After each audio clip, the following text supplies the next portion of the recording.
e último bloco do Roda de Entrevista desta terça-feira, 19 de novembro de 2013. Esta é a edição 583 do programa que está no seu ano 12. Professor Carlos André, nós tivemos aí vestibular, Enem, concursos. O grande drama, o grande fantasma para muita gente é a redação. O senhor é um especialista na matéria, o senhor é professor de redação. Qual que é o segredo de uma boa redação? Ter raciocínio, ter começo, meio e fim, ter parcimônia nas palavras, aplicação correta, uso correto e adequado do termo. Qual que é o segredo para se fazer uma boa redação? São vários segredos. Um exemplo clássico. Eu tive agora um aluno que passou para Direito na Universidade de São Paulo, passou na USP, está fazendo Largo de São Francisco. Ele não passou pelo Enem. Sabe quanto que ele tirou na prova da FUVEST, que é a banca que faz a prova? Nota máxima. Ele fechou a prova. E no Enem ele tirou 560. Como é que se explica isso? A explicação é bastante simples. A explicação... 560 significa qual é o teto? A nota máxima seria 1000. Então imagine, é quase Ficou no meio, metade, né? Então o que ocorre? São os critérios de correção.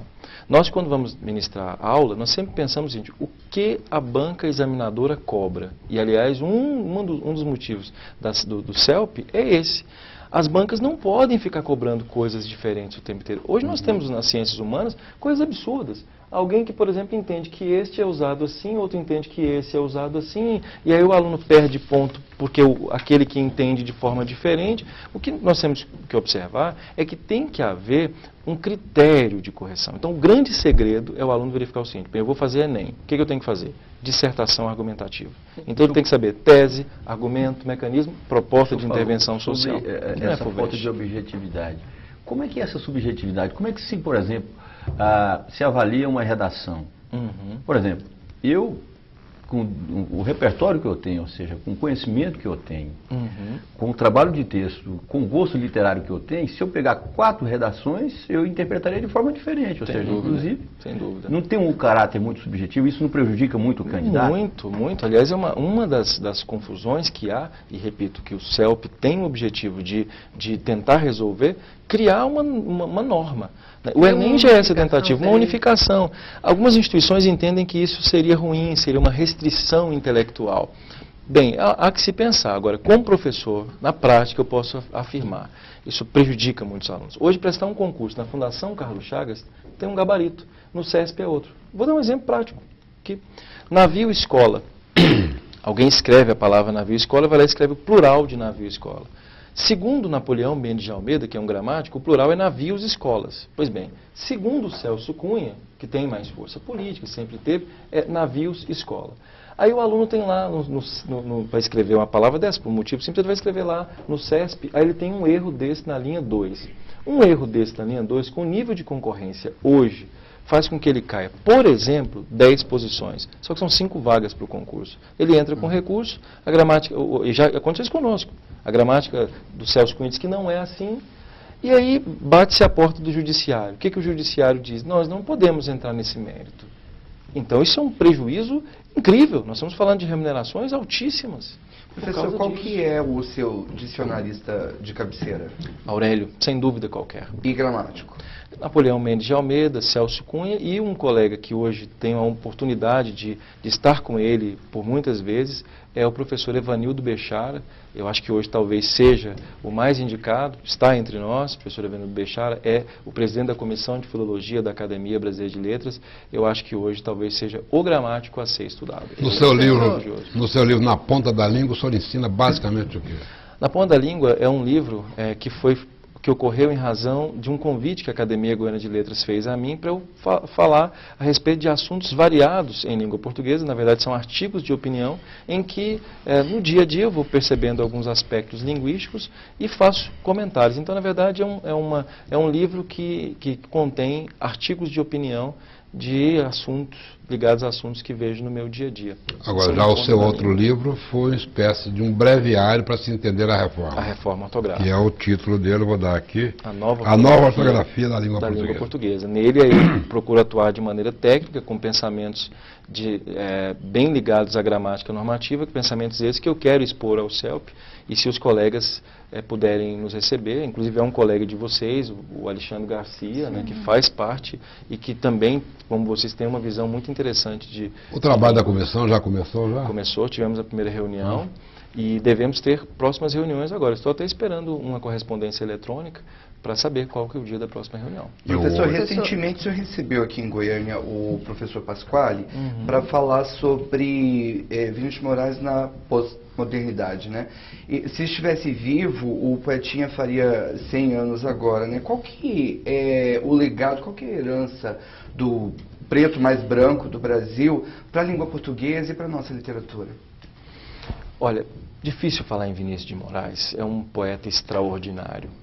Vinícius fez uma literatura, diferentemente do que aconteceu na primeira geração romântica, com modernista, com Oswald de Andrade, então uma literatura que é extremamente técnica, embora muitos entendam que não. Vinícius fez sonetos, ele tinha uma literatura formal, diferentemente do que acontecia na primeira geração modernista. Aliás, eu digo que nós estamos quase que vivendo um novo modernismo no Brasil. Estamos vivendo um momento bastante interessante. Com a literatura contemporânea? Com a literatura contemporânea, por motivos bastante ligados a alguns detalhes. Agora, no caso de Vinícius de Moraes, o que eu entendo é que Vinícius pregou algo que é necessário hoje, o tema do Carpe Diem. Do Viva Melhor. O capitalismo não permite isso. Nós temos um grau de competitividade. Vinícius é a cara do brasileiro? Cara do brasileiro. Vinícius é um poeta que traduz o Brasil. Isso pega, por exemplo, foi feita uma pesquisa há alguns anos no Chile, o povo chileno lê pouco. E um dos ícones do Chile é um dos ícones do mundo em relação à poesia, que é Pablo Neruda. O senhor acha, por exemplo, se Vinícius de Moraes, a arte dele não viesse seguida da música, ou seja, vamos dizer, de uma ferramenta, de um gênero musical que domina o povo, o senhor acha que ele seria respeitado hoje como um grande poeta, ou o senhor acha que seria um poeta assim, mais ou menos? Olha, se eu disser a você que Vinícius de Moraes não é tão respeitado assim pela crítica literária, você acreditaria? Hoje nós temos o Carlos Drummond de Andrade, com a densidade literária de Carlos Drummond de Andrade, e a crítica literária, os especialistas, né, hoje eu faço mestrado nessa área, costumam dizer que Drummond tem mais qualidades do ponto de vista literário. Eu entendo que talvez não. Talvez Vinícius tivesse sim se fosse discriminado, digamos fazer assim. soneto, ou seja, é um complicador. Exatamente. Eu entendo que talvez pudesse ocorrer. Talvez. Esse entendimento é técnico ou é gosto? Técnico. O crítico literário ele é técnico, ele é absolutamente técnico. Agora, o leitor não tem que ser técnico, é gosto. Como eu costumo dizer, as pessoas quando dizem que o crítico literário não gosta de Vinícius de Moraes, por vários motivos, pela ausência de densidade poética que, por exemplo, tem Drummond, Vinícius mesmo falava, dizia, eu sou um poeta do povo, Drummond é um poeta das elites. Né? Drummond tinha uma densidade poética extraordinária, por exemplo, há uma passagem lindíssima, que é No Meio do Caminho, que até hoje as pessoas questionam o que ele quis dizer. Algumas pessoas dizem que Drummond fez No Meio do Caminho, fez lá uma hipértese, né, a palavra pedra e perda, porque o filho do Drummond, o primeiro filho dele, o Carlos, né, o homem, faleceu, e ele disse, no meio do caminho tinha uma perda no meio do caminho tinha uma perda, nunca me esquecerei desse acontecimento na vida de mim. Veja, olha o que ele fez. Ele fez uma hipértese e tentou demonstrar essa ausência do filho. Mas veja que isso tem, do ponto de vista contextual, histórico, literário, isso tem uma amplitude muito maior. Essa pedra pode significar muita coisa, inclusive a pedra de atraso de desenvolvimento porque o Brasil passava na época e que, infelizmente, por ela passa até hoje. Educação. Sim. Professor, eu gostaria de voltar à questão dos concursos. Nós falamos da questão do Enem, dos vestibulares. E um dos grandes temores de quem faz o curso de Direito é a temida prova da OAB. Nesse primeiro semestre de 2013, menos de 30% dos candidatos, né, a tirar a carteira da OAB, conseguiram a aprovação. E o que está errado? As provas que são muito difíceis ou os alunos não estão conseguindo aprender o suficiente para expressar aquilo que sabe nas provas? Está faltando leitura? O que está faltando? Minha posição é muito dura a respeito desse assunto. Quando alguém diz que num concurso da magistratura o índice de aprovação é de 0,2%, é de 1%, no concurso do Ministério Público é de 1%, as pessoas não acham isso pouco. entendem que a aprovação que é colocada, como você colocou na OAB, é uma aprovação pequena. Eu tenho lá minhas dúvidas. Olha, a advocacia, a magistratura e o Ministério Público têm entre si uniformidade. São os 3 administradores da Justiça. Ora, nós não podemos, sob qualquer hipótese, entender que um exame da OAB tenha que ter um nível inferior. Há pessoas que têm, até usam, a carteirinha da OAB. Puxa, mas isso é absolutamente deselegante, desagradável. A advocacia não é, sob qualquer hipótese, um trampolim. A não exemplo é. da língua Então, portuguesa tem de padronizar também no Brasil o ensino jurídico? O ensino jurídico não está bom, infelizmente não está bom, mas não é culpa só das universidades. Disso eu tenho convicção. A culpa é de um ensino médio, que é extremamente degradante, a culpa é de um ensino fundamental, que é muito ruim, porque nós não podemos imaginar que nós temos que ser contra universidades. Isso é um equívoco. Claro que algumas são muito ruins, e essas, não há dúvida, é senso comum, tem que ser, obviamente, fechadas. Mas há universidades que têm um bom valor, mas tem um aluno que é despreparado. E, às vezes, o que nós temos percebido também é o contrário. Então, é uma confluência. O que se percebe é que o ensino jurídico no Brasil precisa passar por reformas, e urgentemente, porque isso gera um atavismo do ponto de vista da prestação jurisdicional.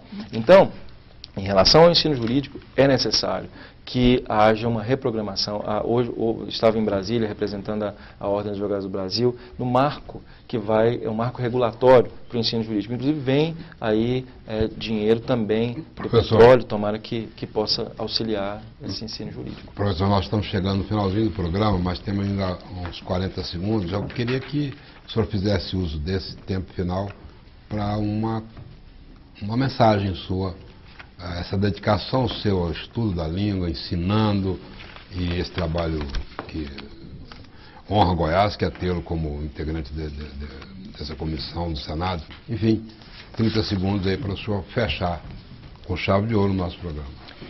Bem, o que eu posso dizer é que sou absolutamente apaixonado pela língua portuguesa, amo a língua portuguesa, sou professor, costumo dizer, sou professor advogado. Eu sou muito mais professor do que advogado, embora seja também apaixonado pelo direito.